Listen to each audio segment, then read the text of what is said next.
The digital sheen of it struck me first, a perfect, sterile gleam that seemed to buff away all the rough, authentic edges of life itself.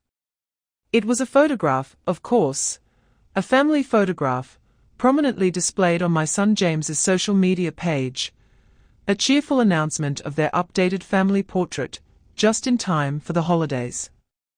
There they were, James, his smile a little too wide, a little too unfamiliar, his wife, Tiffany, radiant in a cream-colored dress that seemed to absorb all the light in the room, her hand proprietarily on James's arm, and little Lily, my granddaughter, perched on Tiffany's lap, a miniature version of her mother's polished charm. They looked like a complete set, a carefully curated collection of happiness, framed by a perfectly blurred background of tasteful neutrality. I looked closer, my breath catching in my throat, a cold dread seeping into the quiet warmth of my living room where I sat, with my morning tea, the steam from the cup suddenly feeling insufficient against the chill. I scrolled, zoomed, my finger trembling slightly on the mousepad. There was no mistake. I wasn't there. Not in the background, not artfully blurred, not even a hint of my presence. I was simply gone, excised, as if I had never been a part of their world, never held James as a baby, never baked Lily's favorite cookies, never existed within the frame of their new, perfect life. The caption beneath the photo, penned by Tiffany, chirped about cherished family moments, and our precious little unit, a unit. That's what they were. And I, it seemed, was a superfluous attachment, a loose thread neatly snipped away. The silence in my house pressed in, amplifying the frantic beat of my own heart. It wasn't an oversight. I knew that with a certainty that settled like ice in my veins. It was a statement, a declaration whispered in the glossy language of digital perfection. My son, my James, had allowed this erasure.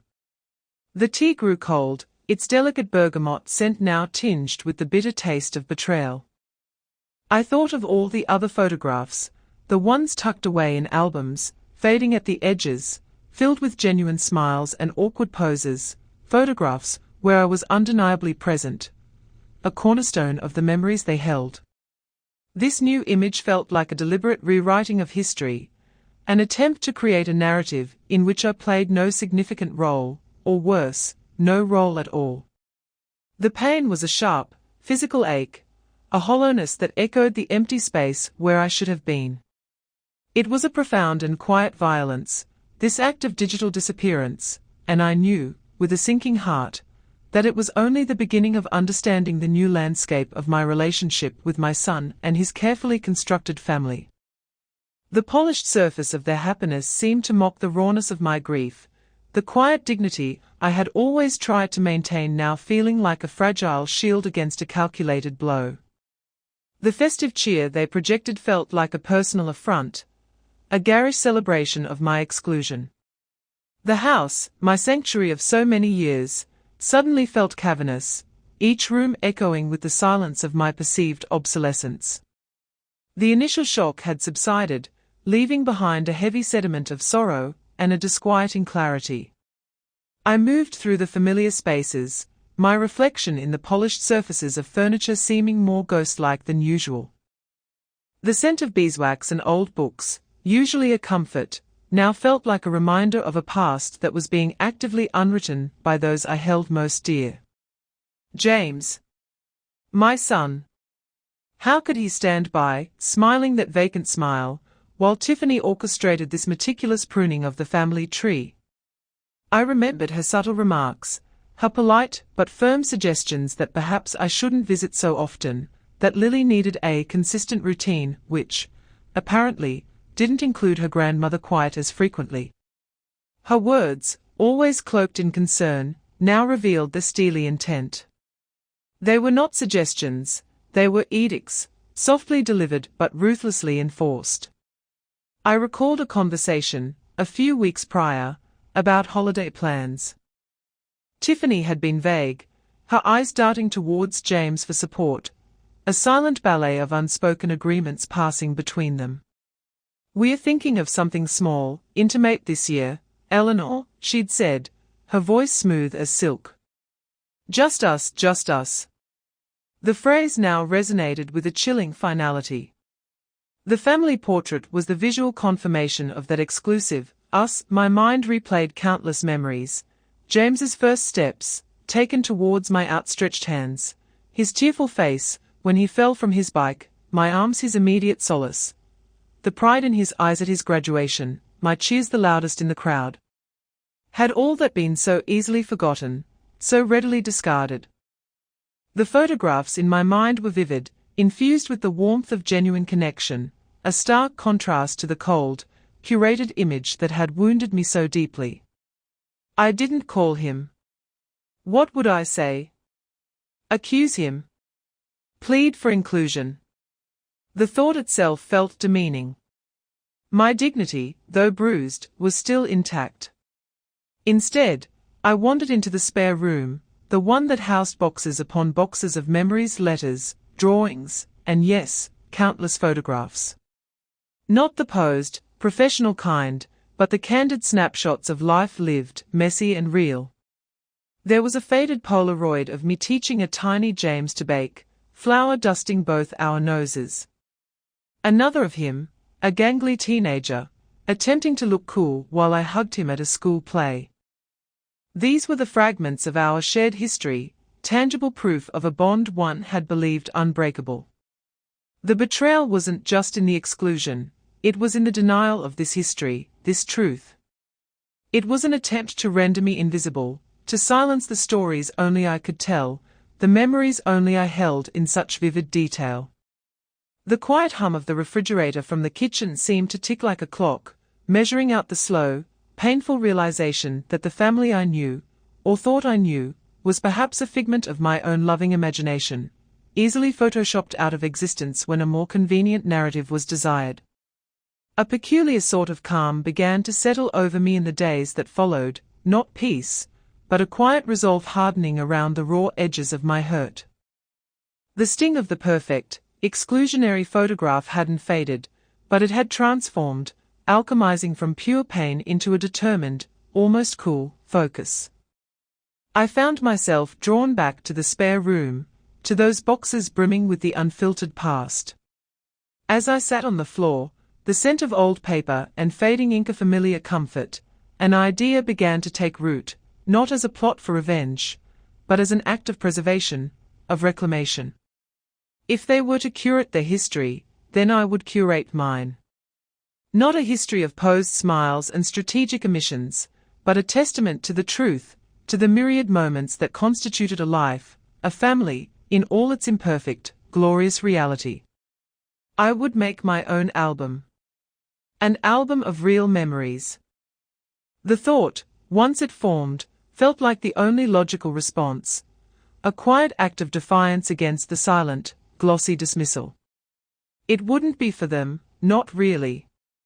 It would be for me, a way to gather the scattered pieces of my own narrative, to reaffirm my place not in their fabricated present, but in the undeniable truth of what had been. I pulled out an old, leather-bound scrapbook, its pages empty, waiting. Its rich, earthy scent was a grounding force. I thought of Clara, my dearest friend, the one who had seen me through widowhood, through James's turbulent teenage years, through every joy and sorrow. I needed to talk to her, not for validation of my pain that I felt keenly enough, but perhaps to articulate this burgeoning project, to give it voice and see if it held the substance I felt it did. When I called her, her voice, warm and sensible, was an immediate balm. "Eleanor, you sound different," she'd said, her perception always acute.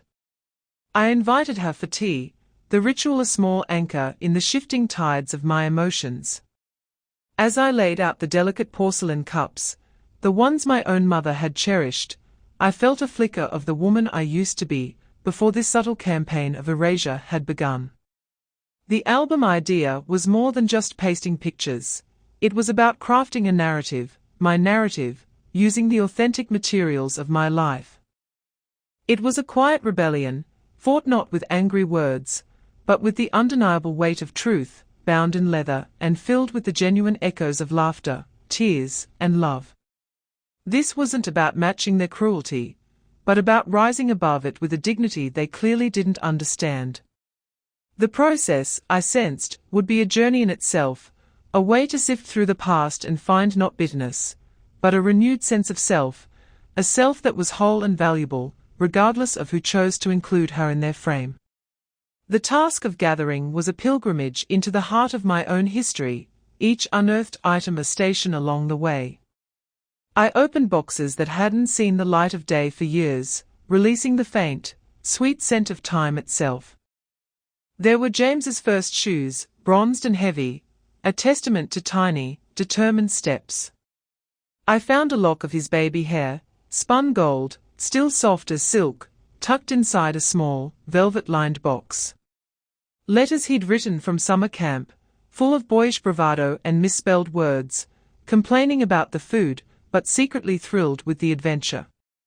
I smoothed out each crease, the fragile paper whispering stories only a mother could fully comprehend. Photographs, of course, were abundant. Not the stiff, formal portraits, but the candid shots, the ones that captured life in motion. James with a gap-toothed grin, proudly holding up a string of rather small fish. Me, younger, laughing, with James on my hip at a windswept beach, my hair a wild halo around my face. There was a photograph of my late husband, Arthur, beaming as he taught James to ride his first two-wheeler, his strong hands steadying the handlebars. These images were imbued with an energy, a vitality that the sterile perfection of Tiffany's portrait utterly lacked. They were full of imperfect smiles, awkward angles, and the unmistakable light of genuine emotion. I found a dried corsage from James's school prom, the ribbon faded but the memory vivid waiting up for him, the scent of his borrowed cologne, his excited recounting of the evening. There were school reports, certificates of achievement, even a slightly lopsided clay ashtray he'd made in art class, a gift I'd treasured despite never having smoked. Each object was a portal, and as I touched them, handled them, the years seemed to melt away. It wasn't a mournful process, not entirely. There was a deep tenderness in it, a reaffirmation of love given and received, of a life richly lived. The pain of the recent exclusion was still there, a dull ache in the background, but it was increasingly overshadowed by the sheer, undeniable weight of these accumulated moments. This was my fortune, I realized, this wealth of tangible memories, this irrefutable proof of connection. It was a treasure trove they couldn't touch, couldn't diminish, no matter how artfully they cropped their present reality. The sheer volume of it was almost overwhelming, a testament to decades of shared experiences, of a family built not on appearances, but on the sturdy foundations of everyday love and shared laughter, of scraped knees and bedtime stories. This album would not be a weapon, but a shield, a mirror reflecting a truth they had chosen to ignore, a truth that was, nonetheless, indelible. The creation of the album became a quiet ritual, a meditation. I chose the largest scrapbook, its pages thick and creamy, worthy of the weight of memories they were to bear. I didn't work chronologically, not strictly. Instead, I let the emotions guide me, grouping images and mementos by feeling, by theme, by the stories they told together. On one page, a series of photographs documented James's childhood fascination with trains. A tiny hand clutching a wooden engine, a slightly older boy gazing wistfully at a passing locomotive, a teenager meticulously assembling a complex model railway. Beneath them, I tucked a ticket stub from a journey we took together on a steam train, the memory of the coal smoke and the rhythmic clatter still vivid. I didn't just use photographs. A pressed flower from Lily's first bouquet to me, given with a shy, dimpled smile, found its place beside a picture of her small hand in mine. A snippet of lace from my wedding dress, a counterpoint to a photo of Arthur and me, young and impossibly hopeful. I wrote small captions, not in the style of a detached archivist noting dates and locations, but in a more lyrical, reflective tone. Beneath a photo of James asleep in my arms as a baby, I wrote, "The weight of the world, light as a feather, beside a picture of us laughing uncontrollably over some forgotten joke. Some silences are filled with unspoken joy. The act of writing, of choosing the precise words to encapsulate an emotion or a moment, was as important as selecting the images themselves. It was my voice, clear and unwavering, weaving through the tapestry of our shared past.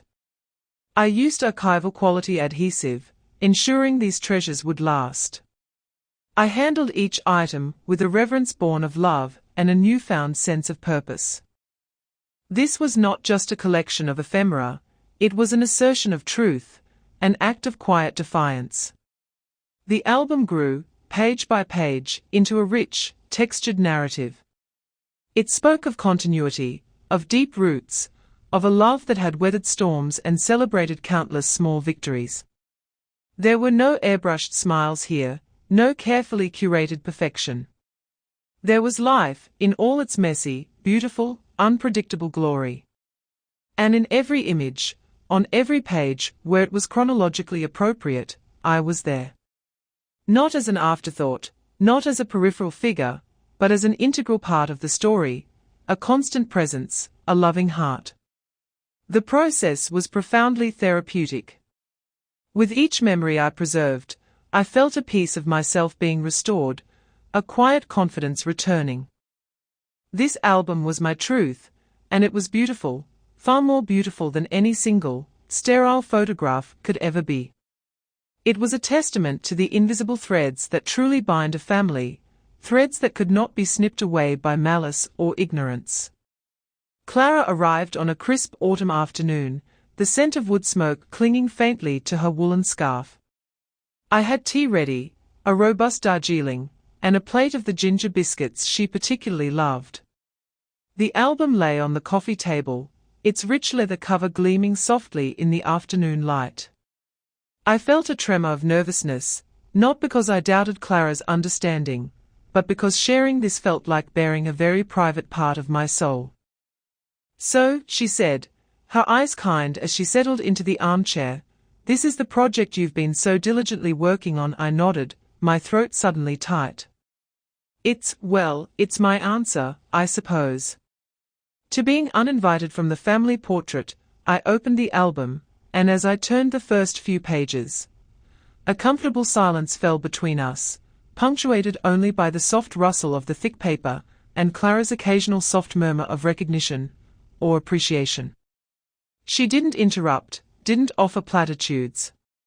She simply looked, absorbed, her gaze lingering on faces she knew, on moments she had perhaps even witnessed or heard about over our many years of friendship. She saw the tiny, bronzed shoes, the lock of baby hair, the progression of James from a cherubic infant to a lanky youth.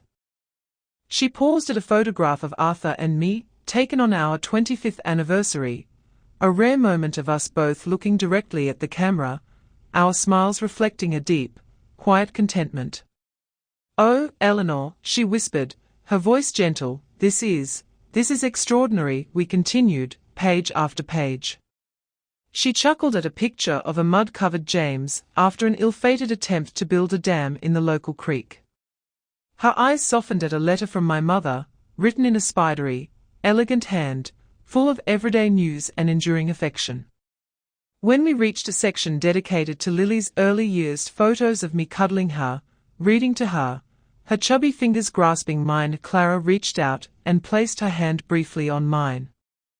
"They can't take this away from you, Eleanor," she said, her voice firm. "No matter what they choose to display on their walls or their websites. This is real. This is the truth of it." Her validation was like a balm to a wound I hadn't fully realized was still tender. She understood, not just the hurt of the exclusion, but the profound significance of my response. She saw the album not as an act of petty retaliation, but as a dignified affirmation of a life lived with love and integrity. "That photograph," she said, referring to the one that had precipitated all this, "it's just a picture. A flat, lifeless thing. This," she gestured to the album, its pages rich with texture and emotion, "this has a heartbeat." By the time we reached the final page, The afternoon sun was casting long shadows across the room. Clara closed the album gently.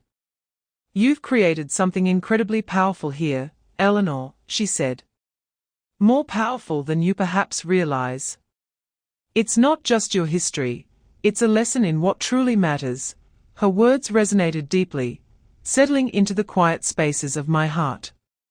The album felt heavier now, imbued not just with my memories, but with the strength of her understanding and affirmation.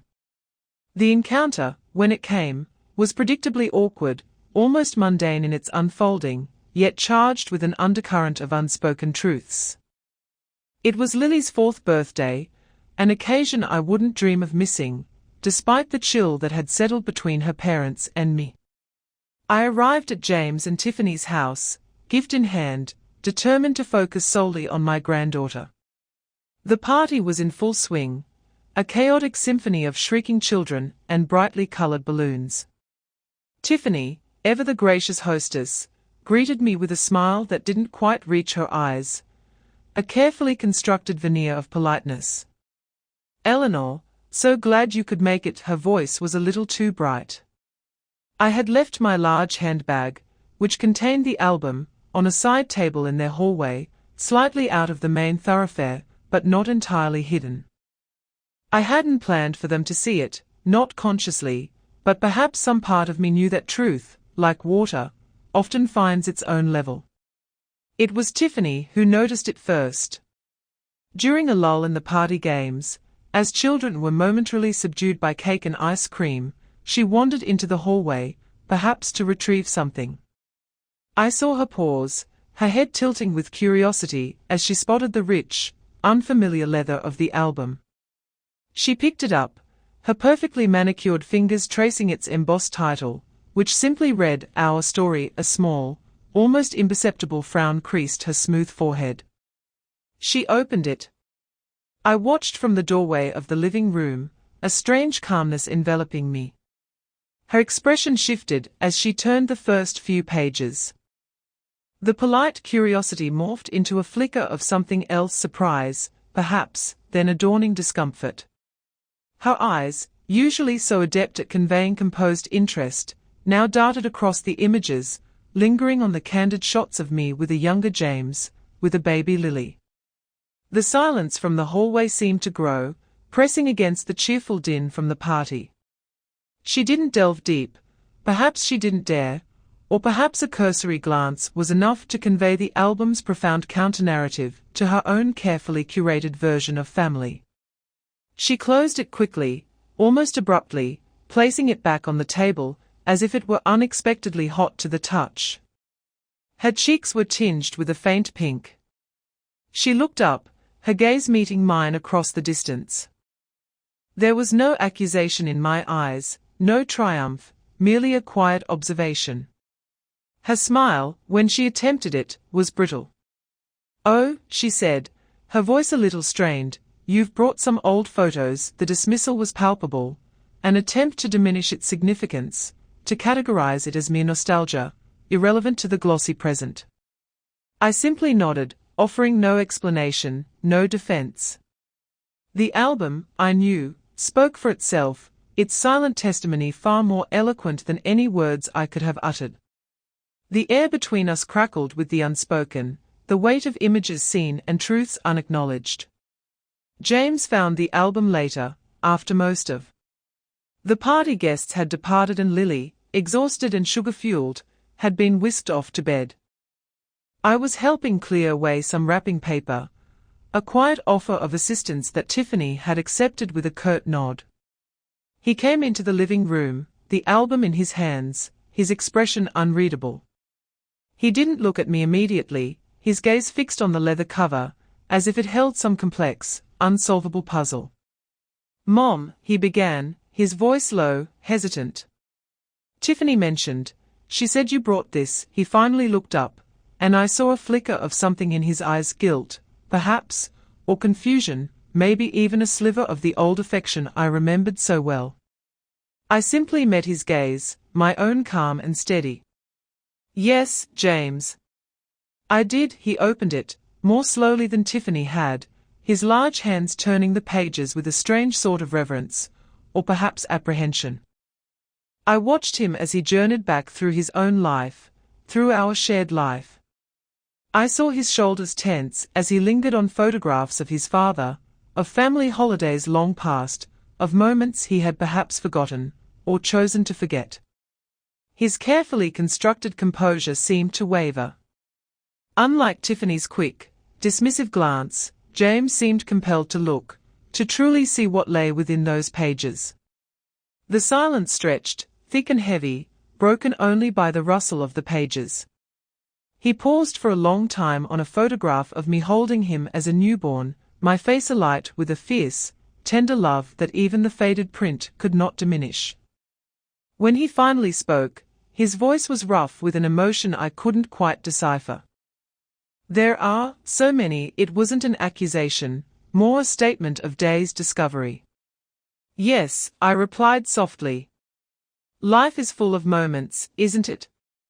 More than can be captured in a single, perfect frame." My words were not sharp, yet they seemed to land with precision. He looked at me then, truly looked at me, and I saw the conflict warring within him. The loyalty to his wife, the demands of his new, polished life, clashing with the undeniable truth of the history laid out before him, a history in which I was not merely present, but pivotal.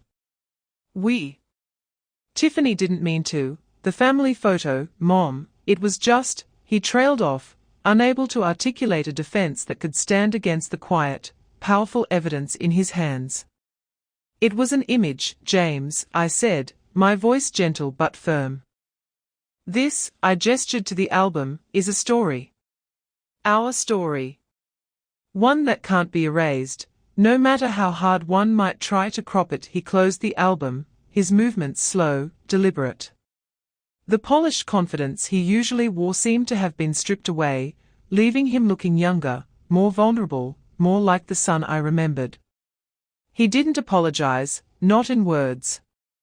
But in the troubled depths of his eyes, in the way he held the album, as if it were both a treasure and a burden, I sensed a silent acknowledgement, a crack in the facade of their perfect, edited world. A profound shift occurred within me after that day, a quiet blossoming of an inner strength I hadn't realized I possessed. The album, initially conceived as a personal anchor in a sea of bewildering exclusion, had become something more. It was a testament, yes, but it was also a liberation. I realized, with a clarity that was both startling and peaceful, that its true purpose hadn't been to shame James or Tiffany, or even to elicit an apology. It was for me. It was a reclaiming of my narrative, a tangible assertion of my worth and my history, independent of their acknowledgement or approval. The pain of being cut from their photograph hadn't vanished entirely, but it no longer held the same power over me. It had become a scar, a reminder of a wound inflicted, but also a testament to healing, to resilience. I found myself less concerned with their polished world, their curated happiness. It felt distant now, like observing a play from afar, its dramas and declarations no longer directly involving me in the same visceral way. My own life, grounded in the authentic memories lovingly gathered in my album, felt infinitely richer, more substantial. The empty chair at their table, which once might have symbolized a painful void, now represented a space I could choose to occupy or not, on my own terms. My sense of self was no longer contingent on my inclusion in their frame. I had my own frame, vast and deep, filled with the textured richness of a life fully lived. There was a quiet power in this realization, a dignified detachment. I continued to see Lily, of course, my love for her unwavering. Our interactions were perhaps imbued with a new layer of quiet understanding on my part, a gentle cherishing of moments that I knew were precious and real, regardless of how they might be portrayed or omitted by others. The subtle humor, the poetic justice of it all, wasn't lost on me. They had sought to create a perfect, unblemished image, and in doing so, had inadvertently prompted me to unearth a truth far more compelling, far more enduring. Their attempt to erase had, in fact, illuminated. My home no longer felt like a place of echoing silence, but a sanctuary filled with the vibrant chorus of my own memories, my own story. The tea I brewed each morning seemed to taste richer, the sunlight filtering through my windows seemed brighter. I had faced a quiet betrayal and responded not with anger, but with grace, with the calm, unshakable power of truth. My final word, I came to understand, wasn't a spoken one. It wasn't a confrontation, nor a demand for recognition. It was a state of being, a quiet certainty that resonated from within and subtly altered the atmosphere around me. The album of real memories sat on my bookshelf, not hidden away, but not ostentatiously displayed either. It was simply there, a part of my home, a part of my story, available to anyone who genuinely wished to see, to understand. James visited sometimes, alone, without Tiffany. Our conversations were different now, tinged with a new gentleness, a hesitant respect on his part. He never directly mentioned the family portrait incident again, nor did I. But sometimes, his eyes would stray to the album on the shelf, and a flicker of understanding, perhaps even remorse, would cross his face. He'd ask about old times, about his father, about moments from his childhood that the album had perhaps reawakened in his memory. It was as if he were tentatively trying to reconnect with a part of himself, a part of his history, that had been conveniently set aside. Tiffany remained distant, her politeness a thin, brittle veneer. I sensed that the album, and what it represented, was an uncomfortable truth for her, a silent challenge to the carefully constructed image of her perfect family unit. But her discomfort no longer touched me deeply. I had moved beyond the need for her approval, beyond the sting of her exclusions. My emotional power had been reclaimed, not by fighting their narrative, but by diligently, lovingly, building my own. The real memories, the ones filled with authentic laughter, with genuine tears, with the everyday chaos and beauty of a life shared, these were my true fortune. They couldn't be photoshopped, couldn't be curated away. They lived within me, and within the tangible pages of my album, a testament to a love that was far more resilient than any glossy print. There was a quiet, poetic justice in knowing that while they chased an illusion of perfection, I was grounded in a reality that was rich, meaningful, and undeniably mine. My home was filled with the scent of old books, brewing tea, and the faint, sweet aroma of cherished memories, a symphony of authenticity that no superficial slight could ever truly silence. I had found my own frame, and it was spacious enough to hold all the truth, all the love, all the complexities of a life well lived. And in that, there was a profound and lasting peace, a quiet, dignified triumph.